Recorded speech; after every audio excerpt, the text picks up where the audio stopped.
sommes dans Jérémie 31, le verset 11, où le frère a posé la question, là où Dieu a dit, car l'Éternel rachète Jacob, il le délivre de la main d'un plus fort que lui. Où nous étions en train de dire que Jacob ici révèle la dimension spirituelle dans chaque être. Et le plus fort, c'est la dimension charnelle. Comme l'apôtre Paul le dit, ce qui est premier par rapport à l'autre, c'est l'état d'animal qui commence et l'état spirituel vient. Et pour confirmer un peu ce concept, c'est bien révélé dans le livre de Ésaïe, le chapitre 65, le verset 10. Ésaïe 65, 10. Nous lisons Ésaïe chapitre 65, le verset 10. Le Saron servira de pâturage au menu bétail et la vallée d'Accor servira de gîte au gros bétail pour mon peuple qui m'aura cherché. Ici, la Bible révèle que dans l'être humain, il y a deux types de bétail. Le menu bétail et le gros bétail. Le sort du menu bétail, c'est que le Saron devrait servir de pâturage au menu bétail. Le Saron, c'est quoi? Les Sarons, ce sont des plaines de bons pâturages qu'il y avait en Israël. C'est-à-dire, le menu bétail doit être bien nourri par les verts pâturages du Saron. Mais par contre, le gros bétail devrait être enfermé dans la vallée d'Accor. La vallée d'Accor, c'est la vallée dans laquelle avait été lapidé Akan. Quand Akan avait convoité le manteau de Shnéar et le lingot d'or qui avait amené le trouble en Israël. Donc l'élément qui faisait que Israël perdre devant Haï, c'était la présence de Akan au milieu d'Israël. Mais quand Josué, par l'intermédiaire, notre Dieu, par l'intermédiaire de Josué, il avait pris la résolution de lapider Akan, la victoire est rentrée du côté d'Israël. Donc le plus fort est Akan, révèle ce qui trouble les promesses de Dieu. Et tout un chacun de nous, il a son Akan à lui. Son Akan, c'est la chair, le gros bétail. Donc le gros bétail doit être enfermé dans la vallée d'Accor. Il ne faut pas qu'il soit nourri. La nourriture de la chair ou du gros bétail n'est autre que la chair.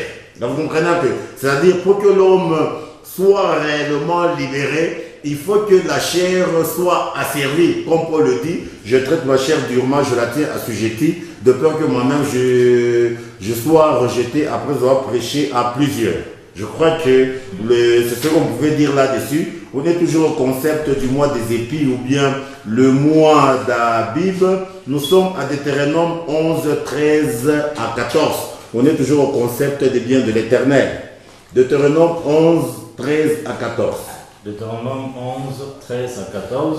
Si vous obéissez à mes commandements que je vous prescris aujourd'hui, si vous aimez l'Éternel votre Dieu, et si vous le servez de tout votre cœur et de toute votre âme, je donnerai à votre pays la pluie en son temps, la pluie de la première et de l'arrière-saison, et tu recueilleras ton blé, ton mou et ton huile. Donc nous voyons ici qu'il y a une bénédiction que Dieu promet à son peuple.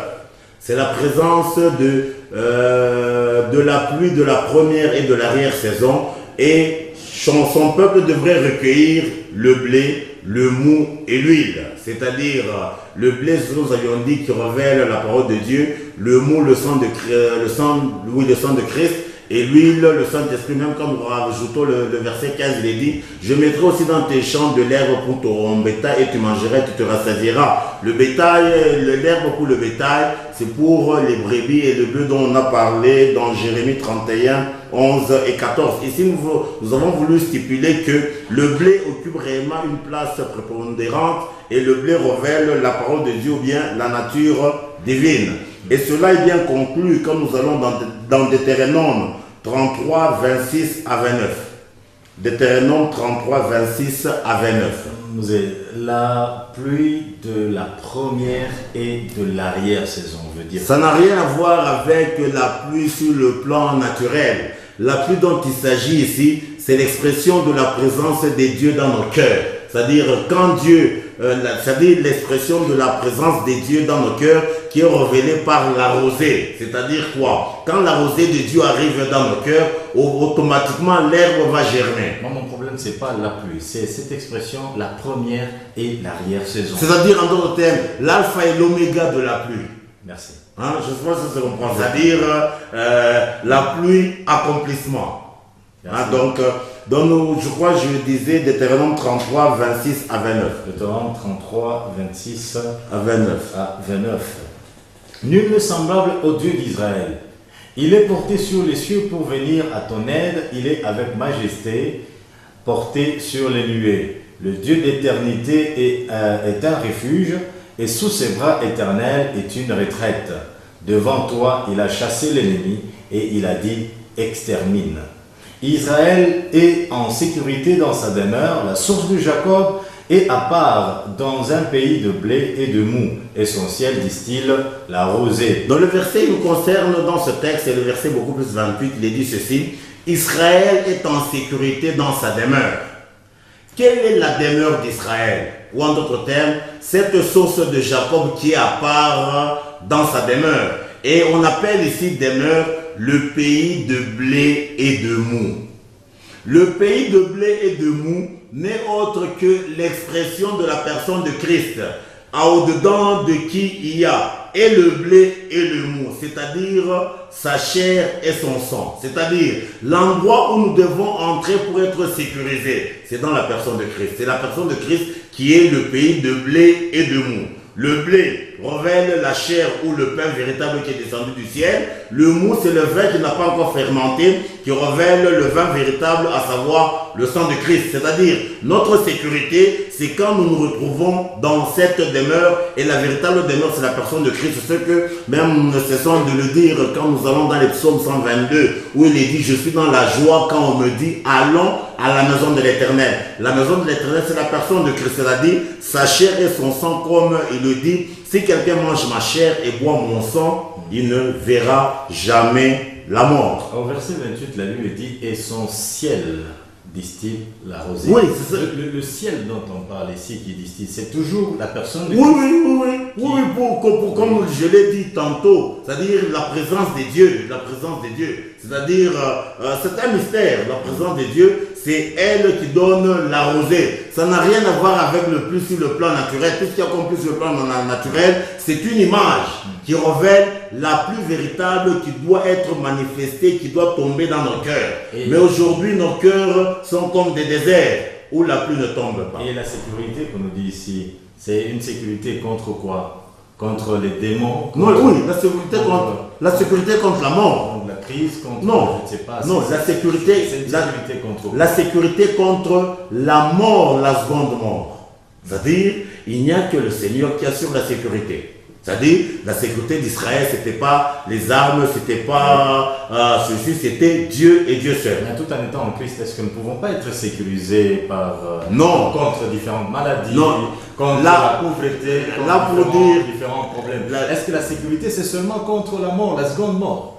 Et dans la vie ici, la présence de Christ en nous, cette rosée-là qui est distillée par Christ, ne peut pas nous aider aussi en nous sécurisant dans d'autres domaines. La finale, comme il est dit, tout concourt au bien de ceux qui aiment Dieu. C'est-à-dire, la finalité de la présence de Christ dans la vie d'une personne, c'est jouir de l'éternité. Je suis tout à fait d'accord avec cette finalité.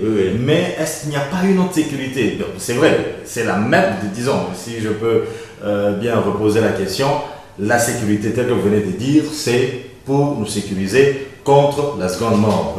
Mais est-ce que cette sécurité n'a pas un autre rôle donc, sur cette terre de pèlerinage? Non, je donne le cas concret. Oui. Jean-Baptiste, il était sécurisé par Dieu. Mais ce n'est pas ça qui a empêché à ce que sa tête soit décapitée.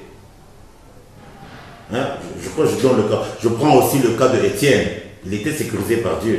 Oui. C'est pas pour autant que Dieu a permis qu'il soit lapidé et qu'il meure. Donc, la sécurité dans la pensée des dieux. Donc, je veux dire, dans notre pèlerinage ici, c'est beaucoup plus contre le péché. Parce que c'est le péché qui donne accès au diable. Vous comprenez un peu? Je ne suis encore pas satisfait. Parce que quand vous dites c'est beaucoup plus, donc vous reconnaissez. Non, ici je veux dire que c'est la vision. Peut nous aider non, aussi. la vision. C'est vrai, cette vision capitale, je concède cette vision capitale. Mais en dehors de cette vision, sur la terre de pèlerinage, c'est ce que j'ai dit. Oui. En dehors de cette vision, sur le plan on pratique, peut matériel, trouver un enfant de Dieu qui ne fait que, je veux dire, 25 ans sur la terre. On peut trouver un autre qui fait 90 ans sur la terre. Donc là, il n'y a pas une règle arrêtée. C'est pour ça qu'il est dit, tout concourt au bien de ceux qui aiment Dieu. Oui. Qu'est-ce qui pourra nous séparer de l'amour de Christ? C'est reste l'épée, c'est-à-dire l'épée peut venir quoi qu'on soit en sécurité. C'est reste la famine peut venir quoi qu'on ait la sécurité de Christ. C'est reste la nudité peut venir alors qu'on a la sécurité de Christ. Vous comprenez un peu? Donc l'élément qui ne peut pas venir, c'est le péché. Vous comprenez? Mais les autres éléments, comme il est dit, tout concourt bien de ceux qui aiment Dieu. Je crois que l'apôtre Paul le dit très bien dans Romains 8, 35. C'est-à-dire, la sécurité, c'est beaucoup plus contre ce qui détruit le salut, la rédemption. Vous comprenez un peu? Donc, par contre, toutes les autres choses, la famille ne peut pas me séparer d'avec Dieu. Mais le péché me sépare d'avec Dieu. Ma chair et mon sang me séparent d'avec Dieu. Donc, l'élément contre lequel on doit lutter, c'est l'élément qui a la capacité de nous séparer d'avec Dieu.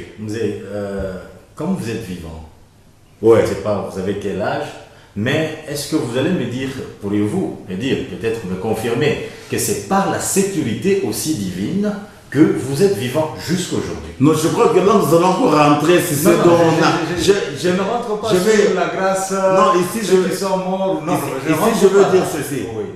Les années de la terre, oui. Ce sont les années de vanité. Ne sont rien. Ne sont rien. C'est ça le problème. Les années de la terre ne sont rien. C'est lui qui a vécu 100 ans. Et c'est lui qui meurt dans le Seigneur. Et c'est lui qui a vécu 25 ans et meurt dans le Seigneur. Il n'y a pas de différence. Les années de la terre ne sont rien. Ce qui est beaucoup plus important, c'est rencontrer le Seigneur avant le grand départ. Qui vous sécurise contre les maux de la terre? Les maux. En dehors du péché. Non. En dehors du péché, comme on dit. Non, il est dit ceci. Par exemple, quelqu'un désire vous jeter un mauvais sort. Non, qui vous sécurise. Comme il est dit, oui. C'est le Seigneur qui est le maître des temps et des circonstances. Je crois que comme il est le maître des temps et des circonstances, c'est lui qui est au-dessus de tout. Est-ce qu'un chrétien peut être possédé? Je sais pourquoi je pose. Non. Un chrétien, c'est lui qui connaît la vérité. Vous connaîtrez la vérité et la vérité vous affranchira et vous serez réellement libre. Le problème qui est là, le concept ici de chrétien, c'est ça qui est mal utilisé. C'est-à-dire, on appelle chrétien celui qui est enregistré dans le registre d'une église. Or, le chrétien ou l'enfant de Dieu, c'est celui dont le nom est enregistré au ciel. Donc, si quelqu'un, son nom est enregistré au ciel, c'est-à-dire son esprit est au ciel. Quand quelqu'un a son esprit au ciel, comment est-ce que les démons vont le posséder? Voilà pourquoi j'ai dit qu'il y a aussi la sécurité, parce qu'on peut vous jeter un mauvais sort. Du fait que vous êtes chrétien, ce mauvais sort ne peut pas avoir d'impact pour vous parce que vous êtes. Oui, vous êtes dans un pays là où le ciel est en train de distiller sa rosée. Donc, cette sécurité-là, même sous la tête des pèlerinages, elle est nécessaire. L'Écriture le dit très bien. L'enchantement et la divination ne peuvent rien contre Jacob. Pourquoi? Parce que Jacob est en sécurité. Oui, mais Dieu peut permettre qu'il meure. Et la mort, c'est un gain. Vous savez, le grand problème qui est là, c'est... la permission, je sais que vous voulez parler de nos sentiments. Oui, le grand problème, ce sont nos sentiments. Oui, nous disions ceci. Venez nous lire un peu, on est toujours au concept du mois des épices, le concept du blé ou du froment. Nous sommes dans Jean 6, verset 27. Jean, chapitre 6, verset 27. Verset 27. Alors, je suis... Travaillez, non pour la nourriture qui périt, mais pour celle qui subsiste, pour la vie éternelle, et que le Fils de l'homme vous donnera, car c'est lui que le Père, que Dieu a marqué de son sceau. Ici, nous voyons le Seigneur Jésus donner une recommandation très claire. Parce qu'il y a deux types de nourriture ici où nous sommes. La nourriture périssable et la nourriture non périssable. Et le Seigneur, instruisant son peuple, qu'est-ce qu'il dit? Travaillez non pour la nourriture qui périt, mais pour celle qui subsiste, pour la vie éternelle que le Fils de l'homme vous donnera, car c'est lui que le Père, que Dieu a marqué de son sceau. La nourriture qui ne périt pas n'est autre que la parole, n'est autre que le pain, ou en d'autres termes, le blé. Vous comprenez un peu? Donc c'est ça qui doit être notre préoccupation, comme l'Écriture le dit, travailler avec crainte et tremblement à votre salut. C'est-à-dire la grande préoccupation que tout un chacun doit rechercher est que dans son cœur, qui est le pain et le pain véritable, et qu'il puisse commencer à se nourrir de la nourriture non périssable. Vous comprenez un peu? C'est ça qui est plus important. Et cette nourriture périssable, c'est ce qui est dit encore dans Jean 6, 35. Vous voulez dire Jean 6, 35? Jean 6, 35 dit ceci. Jésus leur dit, je suis le pain de vie. Celui qui vient à moi n'aura jamais faim et celui qui croit en moi n'aura jamais soif. Donc le pain véritable ou l'image du blé, c'est la nature de Christ. Vous comprenez un peu? C'est lui qui est le vin véritable. Pour cela, nous concluons ce point avec Matthieu 3, 11, 12. Matthieu 3, 11, 12. Nous lisons Matthieu chapitre 3, 11 à 12. Moi, je vous baptise d'eau pour vous amener à la repentance, mais celui qui vient après moi est plus puissant que moi, et je ne suis pas digne de porter ses souliers. Lui, il vous baptisera du Saint-Esprit et de feu. Il a son vent à la main, il nettoyera son aire et il amassera son blé dans le grenier, mais il brûlera la paille dans un feu qui ne s'éteint point. Ici, c'est Jean-Baptiste qui parle du Seigneur, où il dit que lui, Jean-Baptiste, l'a baptisé d'eau pour nous amener à la repentance, mais c'est lui qui venait après lui. Lui, il est plus grand que lui, qu'il avait son vent à la main et qui devrait nettoyer son aire. Quel était l'objet du nettoyage de son aire? C'est que le blé devrait être amassé dans le grenier. Et le grenier, c'est ça l'image du ciel, mais par contre la paille devrait être brûlée dans un feu qui ne s'éteint point. Pour dire que Dieu va opérer la séparation entre la paille et le blé. Maintenant, si au-dedans de nous, il n'y a pas le blé, mais quel sera notre sort? Vous comprenez? Pour dire que l'élément qui doit nous préoccuper, c'est avoir au-dedans de nous le blé qui est la nature divine. Et pour conclure un peu ce point, c'est pour ça que nous rentrons au concept au mois de Nissan. Nissan veut dire le commencement, c'est-à-dire c'est quand la nature divine entre dedans de nous que la vie selon Dieu commence. C'est pour cela que pour Israël, c'est le mois de la Pâque qui est le mois du commencement. Avant ce mois, Israël n'existait pas. Israël était dans la vanité. Pour montrer que, donc l'existence selon Dieu, la vie selon Dieu, c'est quand Christ est dans nos cœurs. C'est ce qu'on appelle dans le Nouveau Testament, c'est-à-dire quand nous passons par la résurrection spirituelle, par le péché, nous étions morts. Mais quand l'esprit se réveille, c'est ça la résurrection spirituelle qui marque le début de la vie et la vie spirituelle. Donc la véritable vie, c'est la vie selon l'esprit. Mais la vie charnelle n'est qu'une vanité. Donc quand nous vivons selon la chair sans l'esprit, on est au même pied d'égalité que les animaux. Vous comprenez? C'est pour cela que les gens doivent très bien comprendre si on voulait vraiment stipuler que le pain ou le blé est vraiment indispensable. Maintenant, nous passons au deuxième concept ou au deuxième aspect prophétique de la Pâque, à savoir le 14e jour. Parce que la Pâque, on ne devrait pas l'immoler n'importe quel jour. C'était le 14e jour que Dieu a arrêté pour l'immolation de la Pâque. Pour cela, donc ça on avait déjà lu. On va voir un peu pourquoi le 14e jour. On commence par lire d'abord Exode 3, verset 18. Exode chapitre 3, verset 18. Ils écouteront ta voix et tu iras, toi et les anciens d'Israël, auprès du roi d'Égypte, et vous lui direz, l'Éternel, le Dieu des Hébreux, nous est apparu. Permets-nous de faire 3 journées de marche dans le désert pour offrir des sacrifices à l'Éternel, notre Dieu. Le concept qui nous intéresse dans ce texte, c'est l'identité que Dieu se donne dans ce texte. Il s'appelle l'Éternel, le Dieu des Hébreux. Vous comprenez un peu? Il dit, vous allez dire au roi d'Égypte que l'Éternel, le Dieu des Hébreux, nous est apparu. Ici, je voudrais voir un peu qui est ancêtre des Hébreux. Le terme ici hébreu provient de quel concept? Parce que c'est trop important, mais souvent on ne fait pas attention. Donc, le terme hébreu provient du concept Héber. Héber, c'est lui l'ancêtre des Hébreux.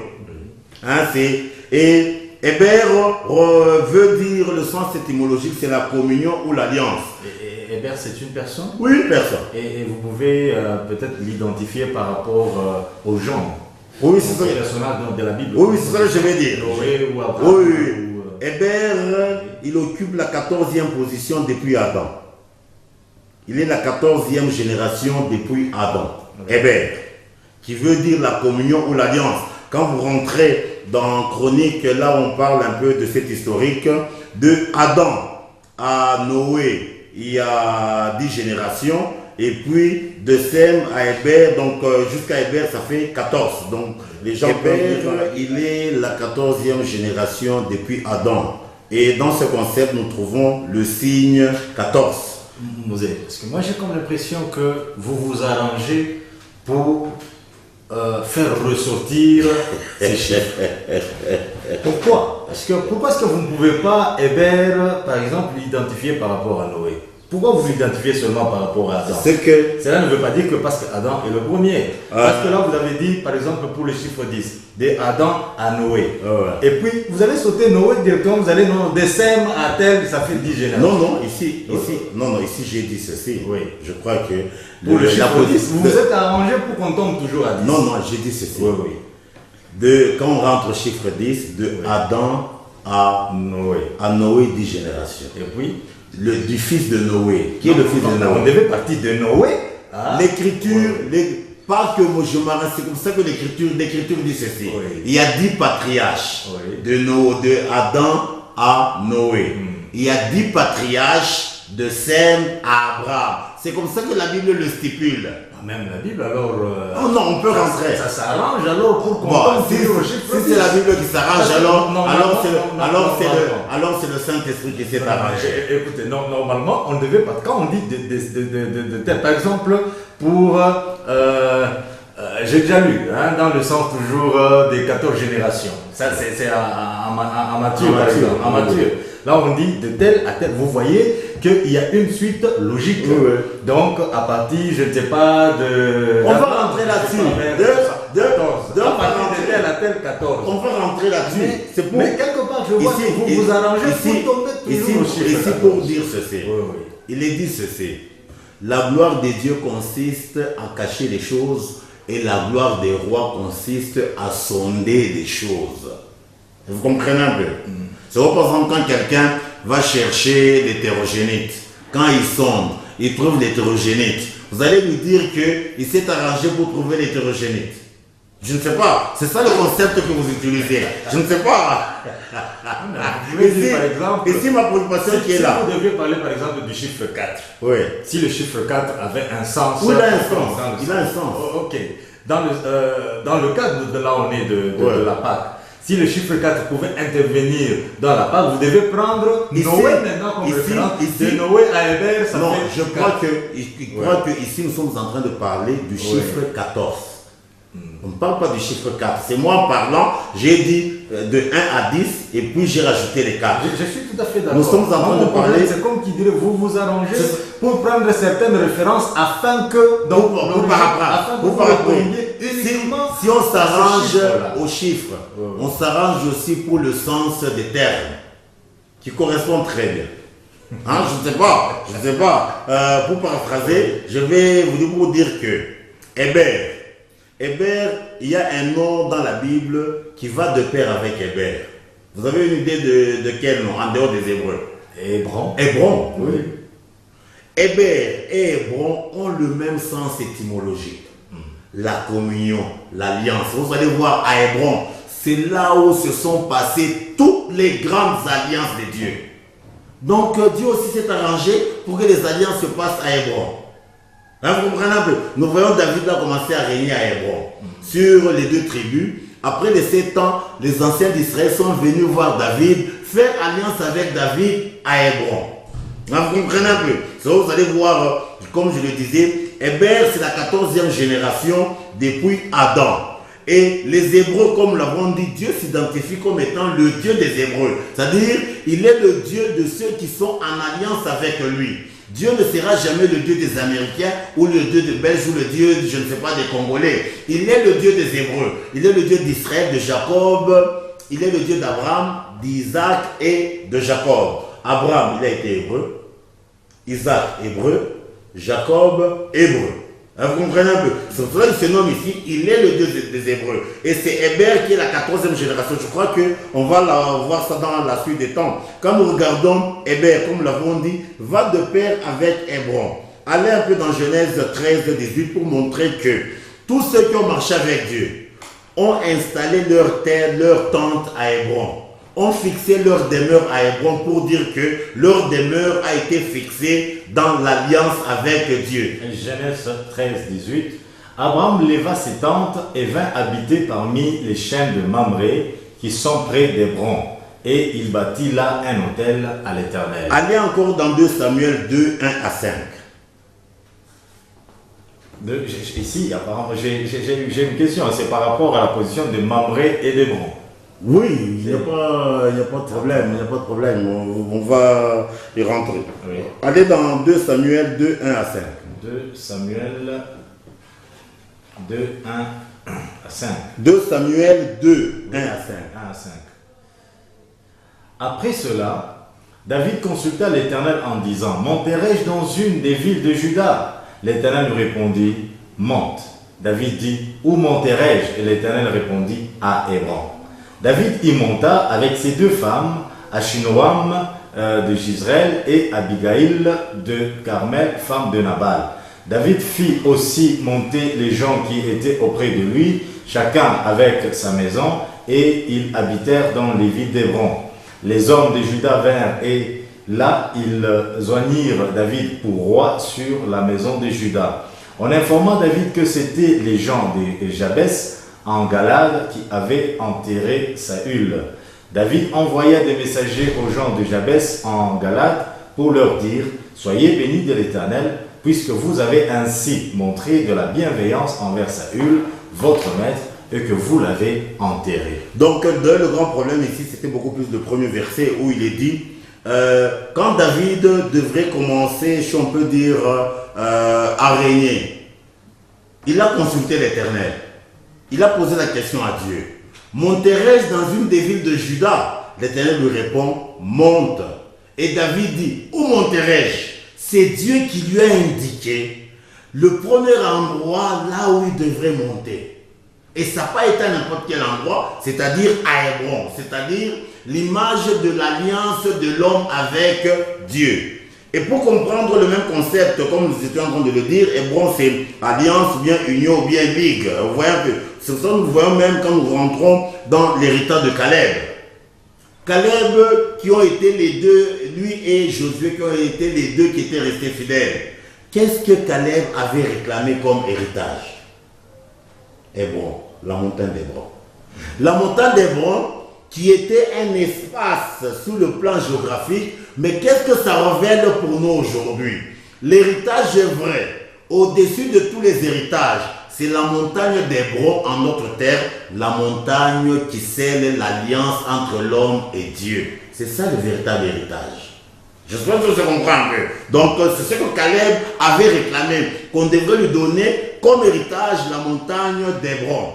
Ici c'était pour beaucoup plus pour montrer que Héber qui est l'ancêtre des Hébrons, il est des Hébreux. Il est le 14e depuis Adam. Comme vous l'avez dit, quand nous allons dans Matthieu chapitre 1er, vous avez, donc on peut lire ce texte, hein, comme Matthieu chapitre 1er. Matthieu chapitre 1er, on va trouver le texte là où il dit il y a 14 générations depuis Matthieu 17, je pense. Oui, lisez 17. Matthieu chapitre 1, le 17e verset. Il y a donc en tout 14 générations depuis Abraham jusqu'à David, 14 générations depuis David jusqu'à la déportation de Babylone, et 14 générations depuis la déportation à Babylone jusqu'au Christ. Donc nous disons ceci avant de rentrer un peu au concept dont Matthieu nous parle. Quand nous rentrons à la demeure à Hébron, comme vous avez voulu poser la question concernant Mamré, vous allez voir que Abraham a séjourné à Hébron. Pas seulement qu'il a séjourné à Hébron, il a même été enterré à Hébron pour dire il a séjourné dans l'alliance avec Dieu et il est mort étant en alliance avec Dieu. Isaac aussi et sa femme. Jacob aussi l'a séjourné à Hébron, quoiqu'il était parti en Égypte. Il avait fait jurer à ses enfants que ses os devraient être ramenés sur la terre promise. Il avait été aussi enterré toujours à Hébron. Pour dire que Hébron, ce n'est pas quelque chose du hasard. Vous comprenez un peu? Donc c'est un espace prophétique qui révèle l'alliance de l'homme avec Dieu. Maintenant nous rentrons aux générations. Il dit ceci, il y a 14 générations depuis Abraham jusqu'à David, 14 générations depuis David jusqu'à la déportation, et 14 générations depuis la déportation jusqu'à Christ. Quand nous rentrons dans la vie d'Abraham, c'est Abraham qui a été le premier à recevoir l'alliance concernant la terre promise. Quand Abraham a reçu cette alliance, Abraham était encore seul. Et Abraham, durant toute sa vie, il n'a pas vu cette alliance atteindre la maturité. Parce que les Cananéens étaient toujours dans cet espace. L'alliance que Dieu a donnée à Abraham a atteint sa maturité avec David, qui est la 14e génération depuis Abraham. Vous comprenez un peu?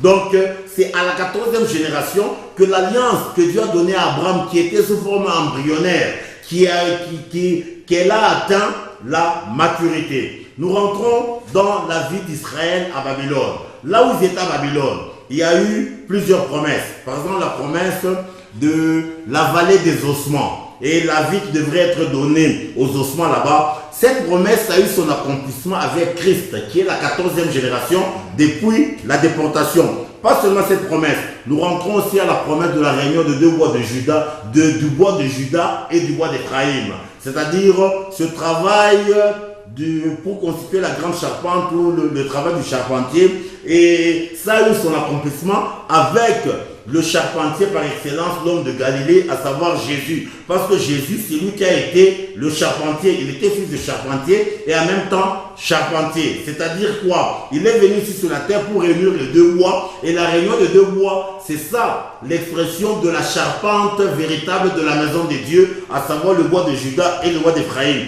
Je crois qu'on pourrait rentrer là-dessus pour donner un peu certaines précisions. Je ne sais pas. Donc nous disons ceci.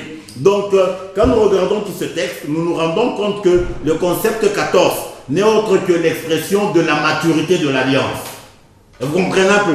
C'est ça la vision des dieux. Donc, le chiffre 14 marque la maturité de l'alliance. Donc, nous étions en train de dire qu'il y a...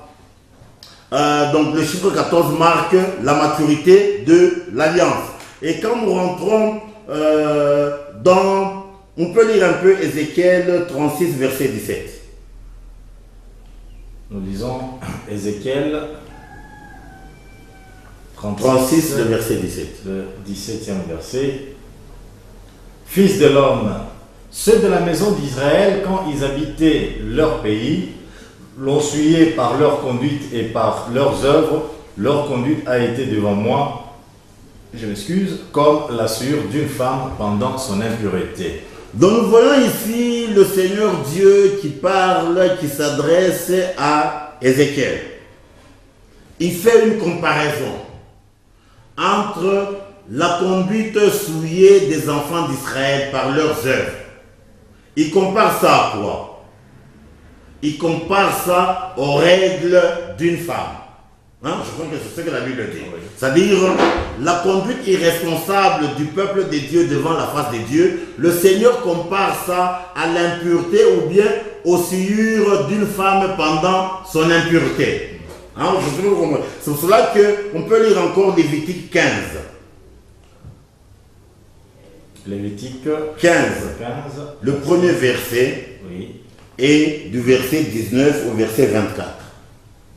L'Éternel parla à Moïse et à Aaron et dit, parlez aux enfants d'Israël et dites-leur. Non, premier verset, l'Éternel parla à Moïse et à Aaron et dit. Nous sautons, nous allons 19 à 24. 19. C'était pour montrer que c'est ainsi dit l'Éternel. La femme qui aura un flux de sang en sa chair, restera 7 jours dans son impureté. Quiconque la touchera sera impur jusqu'au soir. Tout lit sur lequel elle couchera pendant son impureté sera impur, et tout objet sur lequel elle s'assiera sera impur.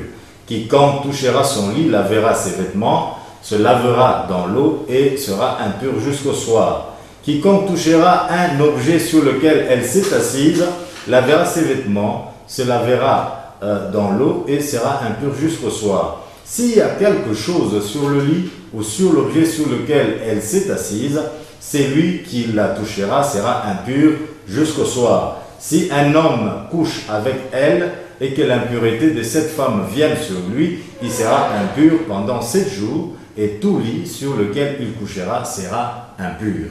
Quand nous regardons comme je crois que le Seigneur rentre vraiment et stipule sur les règles d'une femme.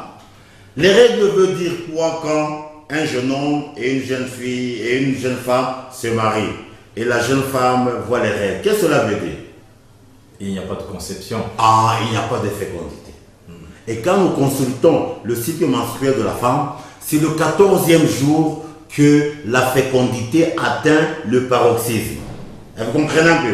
Donc nous avions dit que le chiffre 14 révèle la maturité de l'alliance, et cette maturité de l'alliance, les signes pragmatiques, c'est la fécondité. C'est-à-dire, c'est qu'une femme, par rapport à son mari, c'est ce que nous les humains, nous sommes par rapport à Dieu. C'est-à-dire, si la parole de Dieu entre dans nos cœurs, mais cette parole n'arrive pas à féconder nos cœurs, mais elle se perd et nous restons stériles, nous sommes comme une femme pendant ces temps d'impureté. Vous comprenez un peu? Donc, pour marquer que le chiffre 14 révèle la maturité de l'alliance, et cette maturité de l'alliance ne peut pas être stérile. Elle est manifestée par la fécondation, c'est-à-dire les enfants. Maintenant, Moséo trouve la place du dernier paragraphe du chapitre du 19e verset, voulais-je dire, quiconque la touchera sera impur jusqu'au soir. C'est ce que je vais vous dire. C'est-à-dire quoi? Ici, Dieu a donné des codes. La femme ici symbolise nous tous les humains qui sommes sur la terre. Oui. Le mari ici, c'est l'image de Dieu. Oui. C'est-à-dire quoi? Si moi dans ma vie, la sémence de Dieu entre dans mon cœur, mais je n'arrive pas à la mettre en application, je suis impur. Dieu ne peut pas s'approcher de moi parce que Dieu ne peut jamais être impur. Ah, le quiconque ici, c'est Dieu. Ou c'est Dieu. C'est pas non, c'est une image. Vous comprenez? C'est pour cela que le Seigneur Jésus déclare, si quelqu'un garde mes paroles, moi et mon Père, nous allons venir chez lui, faire notre demeure chez lui. Mais si toi tu ne gardes pas la parole de Dieu, tu crées sur la parole, qu'est-ce que Dieu viendra faire chez toi? Tu es impur. Dieu ne peut pas rentrer dans les impuretés. C'est ça le sens que le Seigneur nous donne. Et le lit? Oui, pour dire ton être, tous tes espaces sont frappés d'interdiction de la présence de Dieu. C'est-à-dire tout ce que tu touches, tout ce qui est autour de toi, Dieu ne peut pas s'en approcher.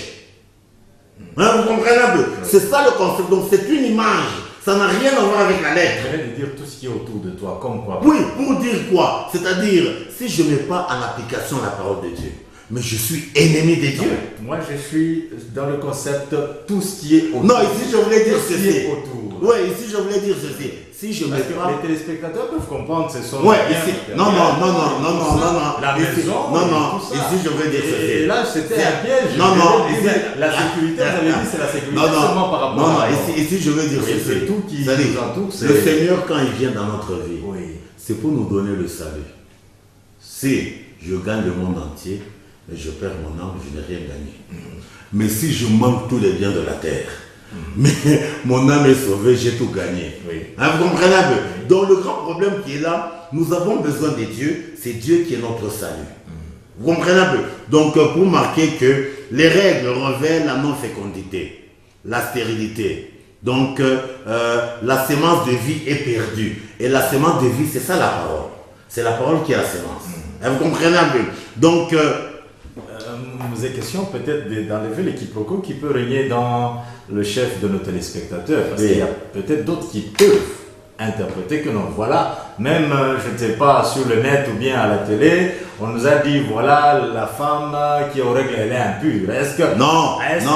D'une manière pratique, est-ce que c'est... Non. Bon, merci pour la préoccupation. Il faut le dire. C'est-à-dire quoi? Pour le moment, ce n'est que une leçon d'hygiène seulement. Et d'ailleurs, moi je me rappelle, dans une certaine église, on dit non, la femme ne peut jamais passer du côté à la chair. D'ailleurs, ce sont les diacres qui sont en train de... pour dire... qui arrangent les gens là qui font ça, ce sont des fous. Ils prennent la lettre. Mais ça, c'est trop fort. Non, oui, mais la Bible dit que l'homme est comme le petit d'un nain sauvage avec l'intelligence d'un fou. C'est comme les gens qui disent qu'ils ne peuvent pas manger le porc, ainsi de suite. Ils prennent la lettre. Les paroles que le Seigneur nous a dites sont esprit et vie. La lettre tue, mais c'est l'esprit qui vivifie. Donc la chose la plus importante, c'est cerner l'esprit qui est derrière la lettre. Donc tout ce qui est dans la Bible sont des codes. Donc nous disons que les impuretés dont la Bible parle ici concernant la femme, le cycle menstruel, qui l'a établi chez la femme? C'est Dieu. C'est Dieu. C'est-à-dire, ce qu'il a donné sur le plan physiologique. C'est une image pour révéler la spiritualité. Le physiologique n'est rien.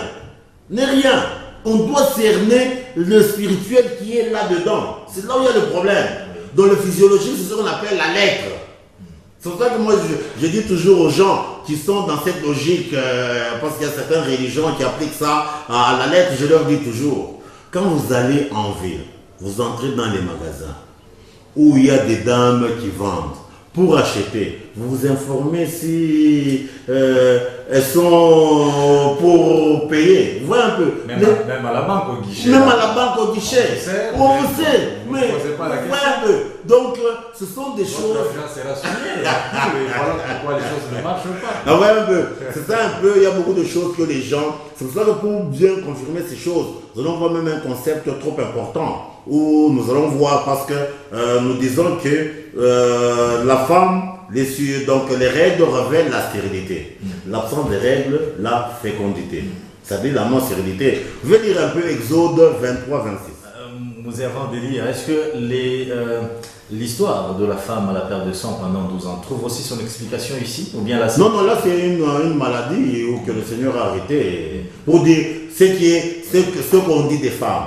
On le dit aussi pour les hommes. Oui. Quand l'homme il a un flux de sang, il est aussi impur.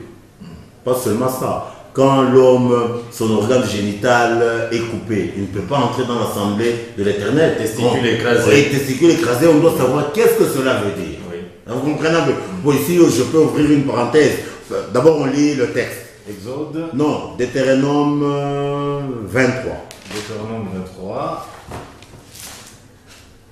Deutéronome 23, premier verset. Deutéronome chapitre 23, le premier verset. Celui dont les testicules ont été écrasés, ou l'urètre coupé n'entrera point dans l'assemblée de l'Éternel. Donc, c'est la même chose que ce qui a été dit concernant les règles. Qu'est-ce que cela veut dire? C'est-à-dire quoi? Tous, sur le plan spirituel, nous sommes considérés comme les femmes quand le Seigneur nous donne sa parole. Oui. Nous avons aussi une autre dimension. Nous sommes aussi appelés à enseigner la justice à la multitude. Comme Daniel le dit, ceux qui auront enseigné la justice à la multitude brilleront comme les étoiles à toujours et à perpétuité. Enseigner la justice à la multitude, c'est-à-dire nous devons dispenser la sémence de Dieu. Et la sémence est révélée par le sperme de l'homme. Et quand quelqu'un, ses testicules ne sont pas en état, il ne peut pas donner le sperme. Ou quand son urètre est coupé, il ne peut pas. Ça révèle quoi? Ça révèle les gens qui ne sont pas habilités à transmettre la sémence des dieux. C'est-à-dire à enseigner la justice des dieux à leur entourage. Donc sur le plan spirituel, ils sont comme les hommes dont leurs testicules sont écrasés. C'est ce que ça veut dire. Je sais qu'on voit. Par exemple, on trouve un pasteur là-bas, il est pasteur seulement de nom, mais il n'est pas en mesure de donner la parole au peuple. Donc, ses testicules sont écrasés. C'est une image. Mais moi, je ne connais jamais un pasteur incapable de donner la parole. Mais le Seigneur le dit, il y a des aveugles qui conduisent des aveugles. Bon, je crois que c'est pas moi qui le dis, c'est le Seigneur. Hein. Il y a des aveugles qui conduisent les aveugles. Ils lisent la parole. Non, quand ils lisent dans la lettre, ils transmettent la mort. Hein, vous comprenez un peu? La lettre tue. Oui, la lettre tue, l'esprit vivifie. La Bible dit, il y a des aveugles qui conduisent les aveugles. Oui. Les prisonniers qui conduisent les prisonniers. Hein, vous comprenez un peu, les gens qui sont prisonniers, ils promettent aux autres la liberté. Donc nous disons ceci, lisez Exode 23, verset 26. C'est un texte qui est mal perçu dans les églises. Oui, je sais. Exode 23, verset 26. Exode 23, verset 26. Ouais. Il n'y aura dans ton pays ni femme qui avorte, ni femme stérile. Je remplirai le nombre de tes jours. Lisez un peu plus haut, 25. 25. Vous servirez l'Éternel votre Dieu et il bénira votre pain et vos eaux et j'éloignerai la maladie. Non, là c'est un peu bon. On rentre toujours au texte. Il est dit ceci, le verset 26. Il n'y aura dans ton pays, c'est-à-dire quand Israël va entrer dans la terre promise, il n'y aura dans ton pays ni femme qui avorte, ni stérile. Je remplirai le nombre de tes jours. Beaucoup de gens prennent ce texte dans la lettre. Et ici, quand les gens lisent un peu plus haut, on donne la promesse aux enfants d'Israël. Quand ils vont quitter l'Égypte, ils vont traverser le désert, et quand ils vont entrer dans la terre promise, dans leur sein, il n'y aura ni femme stérile, ni femme qui avorte. De quoi on parle? Vous avez même ceux qui interprètent par rapport à la lettre, c'est par manque de discernement, parce que les stériles dans nos églises, il y en a. Oui, il y en a. Oui, il y en a. Qui demeurent stériles. Oui, mais vous les nourrissez toujours d'espoir. Ouais, moral sur moral. C'est ce qu'on appelle les vendeurs d'illusions. Les vendeurs d'illusions. Oui, les marchands d'illusions. De quoi si on parle? Oui. La femme dont on parle, c'est tout être humain sur la terre. Si nous rentrons dans le pays de la promesse, le pays de blé et de mou, impossibilité qu'on soit stérile. C'est quelle stérilité? La stérilité quant aux œuvres de l'esprit. Comme Christ dit, tout sarment attaché à moi, qui ne porte pas du fruit, sera coupé et jeté dehors. C'est-à-dire, si nous sommes attachés au germe de vie, ça doit germer au-dedans de nous. C'est de ça que le Seigneur parle. C'est concernant les œuvres de l'esprit. Donc quand nous nous disons enfants de Dieu, le germe de vie entre dedans de nous. Vraiment, le germe de vie qui est Jésus n'a pas besoin d'un bon sol pour germer. Il germe partout.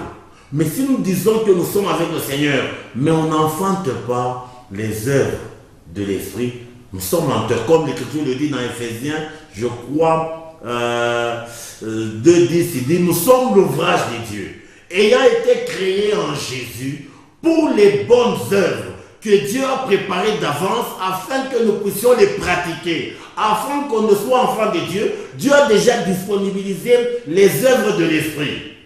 Vous comprenez un peu? Maintenant, si nous disons enfant de Dieu, mais on ne manifeste pas ses œuvres, on est menteur. C'est de ça que la Bible parle. Moi, je pense qu'ici, la mauvaise interprétation de ce verset émane du fait que le dernier paragraphe, apparemment, n'est pas pris en compte. Parce que les gens se limitent sur nous. Oh, même quand il dit je remplirai le nombre de tes jours, on parle de l'éternité. Ça n'a rien à voir avec les jours de la terre. Rien. C'est une expression spirituelle. La Bible, c'est un livre spirituel. C'est pas un livre littéraire. C'est pas un livre philosophique. Vous comprenez un peu? Ce n'est que par l'esprit qu'on peut appréhender ce qui est dedans. Je pense que tu comprends. Parce que si jamais on peut interpréter de cette façon-là, je remplirai le nombre de tes jours, c'est-à-dire, c'est lui qui n'est plus stérile, alors va vivre longtemps. C'est lui qui met en monde, doit vivre longtemps. Vraiment, c'est-à-dire, c'est le langage de Dieu. Le langage de Dieu n'a rien à voir avec la compréhension selon la chair. Il n'y a que celui qui est spirituel qui va saisir le mais comme Paul le dit, ce sont des choses que l'oreille n'a pas entendues, qui ne peuvent pas monter au cœur de l'homme. Ce sont des choses que Dieu a préparées pour ceux qui l'aiment. Il dit, nous utilisons un langage spirituel pour les choses spirituelles. Là, vous comprenez un peu, c'est ça le problème. Mais nous prenons les choses spirituelles, nous voulons les comprendre selon notre logique charnelle. C'est une impossibilité, c'est pour ça qu'on saisit l'opposé du message qui est donné. Là, vous comprenez un peu, c'est ça le problème. C'est ça que vous allez voir quand nous rentrons dans ce qu'on appelle apostasie selon la pensée des dieux. Vous pouvez lire Osée 9, 11 à 14. Osée 9, 11 à 14. Nous lisons Osée 9, 11 à 14. La gloire d'Ephraïm s'envolera comme un oiseau. Plus de naissance, plus de grossesse, plus de conception. On s'arrête. Bon, bien lisez aussi 14. Je saute à 14. Oui, ça, oui. Donne-leur, ô Éternel, que leur donneras-tu dans leur sein qui avorte et des mamelles desséchées? Ici, on parle de l'apostasie d'Israël. L'apostasie d'Israël est révélée par la gloire d'Éphraïm qui s'envole. Éphraïm revêt la fertilité, la fécondité. Parce que Joseph, quand il avait eu Éphraïm, il a dit: l'Éternel Dieu m'a rendu fécond dans le pays de mon affliction.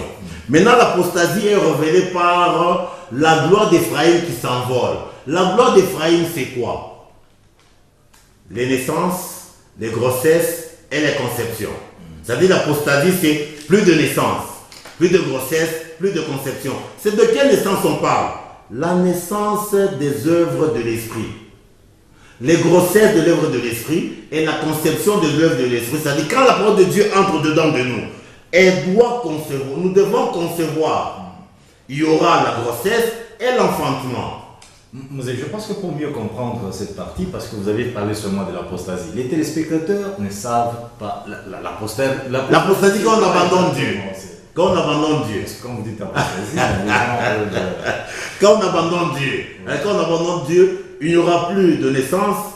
Naissance, c'est la finalité. Plus de grossesse, plus de conception. L'abandon de Dieu, l'abandon de la foi. Oui, c'est ça. C'est ça l'apostasie. Vous comprenez, c'est pour ça que le verset 14, il y a une expression qui dit: donne-leur, ô Éternel, que leur donneras-tu? Donne-leur un sein qui avorte et des mamelles desséchées. Tous ceux qui abandonnent. Oui, ils ne peuvent pas enfanter pour la gloire de Dieu. Ils n'ont même pas de sémence. C'est pour dire que tout sera stérilité sur stérilité. Et vous comprenez un peu? C'est pour ça que nous rentrons dans Jean 15, 16. On peut lire Jean 15, 16. Le verset 12, un peu, ça m'intéresse aussi. Ouais. Hein. S'ils élèvent leurs enfants, je les en priverai avant qu'ils soient des hommes. Oui, ça veut dire ceci. Toi qui fais des grandes œuvres de la chair. ONG. Ouais, non, des grandes œuvres de la chair même, qui n'ont rien à voir avec... Non, il y a des hommes qu'on appelle ça. Hein. Oui. Hein, on dit non, c'est quelqu'un de bon cœur. C'est-à-dire, oui. Tu espères jouir de ses œuvres, mais quand la mort vient, tu es privé de toutes tes œuvres là-bas. Il n'y a que ceux qui marchent avec Dieu qui vont retrouver leurs enfants, comme le cas de Rachel. Il dit: Rachel, ne pleure pas. Il y aura un salaire pour tes œuvres. Les œuvres sont les enfants. Tes enfants reviendront du pays de l'ennemi. Rachel, quoi qu'elle n'a pas joui sur le plan naturel, parce qu'elle est morte avant, il y a une promesse. Il dit: ne pleure pas, il y aura un salaire pour tes œuvres. Tes enfants reviendront du pays de l'ennemi. Mais toi, tu t'es moqué du Seigneur, que tu aies construit des maisons. Le jour que tu meurs, tu es privé de tout ce que tu as fait. Et quand on parle des enfants d'Éphraïm, qu'est-ce que c'est? Oui, les enfants d'Éphraïm, comme je vous ai dit, Éphraïm revêt la fertilité. Oui. La fertilité, c'est-à-dire Joseph, quand il était en Égypte, la femme de Pharaon, non, la femme de Potiphar, a saisi Joseph pour que Joseph abandonne les voies de Dieu. Mais Joseph a été toujours fertile pour la gloire de Dieu. Mais le dernier paragraphe semble donner le contexte. Non, ici, mais Éphraïm mènera ses enfants. Non, ici, moi, je parlais d'Éphraïm par rapport à Joseph. Ici, on parle d'Éphraïm qui a abandonné Dieu. C'est-à-dire Éphraïm qui est le territoire du nord, quand il a abandonné Dieu. La cessation de la fécondité. Oui. Les autres enfants là, donc seront tués. Oui, ils seront tués. Ils seront tués. Donc, nous ne serons pas considérés. Il n'y a que les actes dont la sémence est Dieu, qui ont de la valeur devant Dieu. Vous comprenez un peu? On peut lire Jean 15, 16. Jean chapitre 15, verset 16. Verset 16.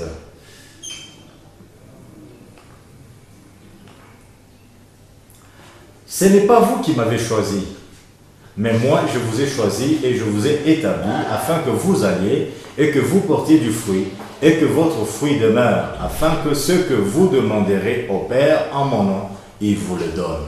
Donc le Seigneur, il nous a établis, pas pour qu'on soit stérile, mais pour qu'on soit fécond.